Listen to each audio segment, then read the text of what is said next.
Shalom saudara dan saudari dalam Kristus. Bertemu lagi kita pada hari ini dalam rancangan RR Malaysia. Hari ini topik kita adalah tidak tertakluk pada kematian. Sesungguhnya aku menyatakan kepadamu suatu rahsia, kita tidak akan mati semuanya, tetapi kita semuanya akan diubah. 1 Korintus 15 ayat 51. Ibrani 9 ayat 27 telah disalahartikan oleh ramai orang sejak sekian lama. Ia berkata, dan sebagaimana manusia ditetapkan untuk mati hanya satu kali saja, dan sesudah itu penghakiman. Bagi kebanyakan orang, ini bermakna kita semua akan mati pada suatu hari nanti. Setiap orang mempunyai masa yang ditetapkan untuk mati. Tetapi bukan itu maksudnya. Mereka salah faham. Ianya tidak benar bahawa semua orang akan mati. Alkitab tidak berkata manusia ditetapkan untuk mati. Terdapat perbezaan di antara manusia ditetapkan untuk mati dan sebagaimana manusia ditetapkan untuk mati hanya satu kali saja. Dalam ayat yang terakhir itu, penerangan itu adalah mengenai berapa kali mereka sepatutnya mati dan bukannya tentang mereka mesti mati. Ia boleh ditulis semula sebegini. Ini kerana mereka tidak sepatutnya mati lebih daripada sekali. Kristus adalah korban itu, dan oleh kerana mereka tidak sepatutnya mati lebih daripada sekali, maka Kristus telah dijadikan persembahan korban untuk mati sekali dan untuk selama-lamanya. Oleh kerana dia telah mati, ia bermakna kematian tidak lagi diwajibkan. Itulah maksud kitab suci itu.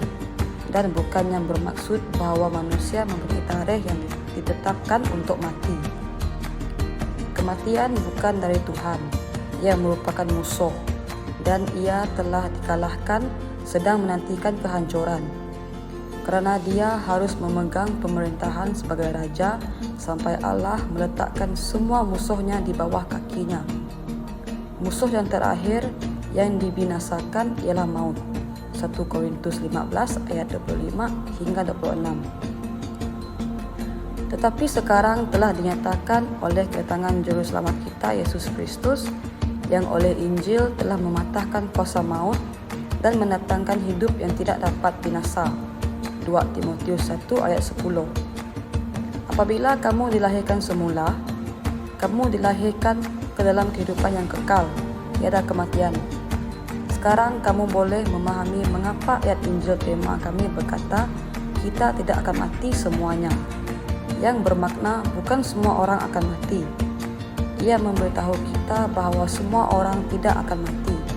1 Tesalonika 4 ayat 16 hingga 17 mengatakan bahawa apabila Yesus datang kembali, orang yang mati dalam Kristus, orang Kristian yang telah mati akan bangkit terlebih dahulu, dan kemudian ia berkata, kemudian kita yang masih hidup, yang masih tinggal akan diangkat bersama-sama dengan mereka dalam awan-awan. Ini bermakna bukan semua orang mati. Kamu tidak tertakluk pada kematian. Kehidupan kekal, kehidupan Tuhan, intipati keilahian sudah diberikan kepada rohmu apabila kamu menerima Kristus. Ayat kitab suci menyatakan bahawa jika kamu mempunyai anak Allah, kamu mempunyai hidup itu. Tetapi kamu harus mempunyai pengetahuan tentangnya dan hidup setiap hari dengan kesedaran akan realiti ini. Kesedaran akan kehidupan, bukan kematian. Puji Tuhan.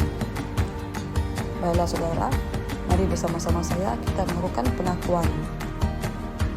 Aku telah dibawa dari kemanusiaan kepada keabadian, kerana hukum roh kehidupan dalam Kristus Yesus telah membebaskan aku daripada maut dan hukum dosa. Di jalanku tiada kematian. Aku hanya berjalan di dalam kehidupan. Aku bebas daripada kematian, sama ada kematian dalam kewangan, perniagaan, pekerjaan, kesehatan, tidak ada bezanya. Aku selama-lamanya bebas daripada kematian. Haleluya. Renungan tambahan kita untuk hari ini adalah pada 1 Yohanes 3 ayat 14, dan 1 Korintus 15 ayat 55 sehingga 57. Terima kasih, Tuhan memberkati.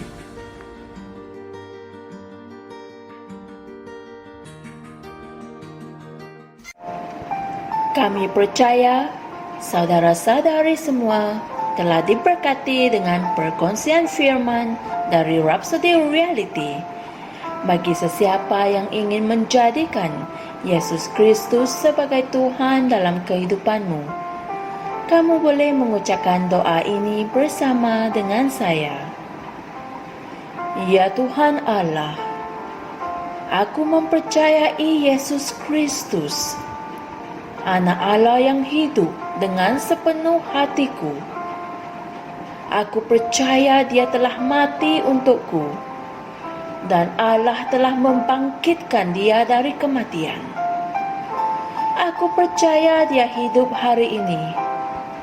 Aku mengaku dengan mulutku bahwa Yesus Kristus adalah Tuhan dalam hidupku mulai dari hari ini. Melalui Dia dan di dalam nama-Nya, aku mempunyai kehidupan yang kekal. Aku telah dilahirkan semula. Terima kasih Allah kerana menyelamatkan jiwaku. Aku sekarang adalah anak Allah. Haleluya. Tanya, sekarang kamu telah menjadi anak Allah. Untuk apa-apa sebarang pertanyaan atau untuk mendapatkan lebih banyak maklumat mengenai bagaimana untuk bertumbuh sebagai seorang Kristian, anda semua boleh hantar mesej di akaun Facebook kami atau email kami di tni.msia@gmail.com. Sekali lagi, tni.msia@gmail.com.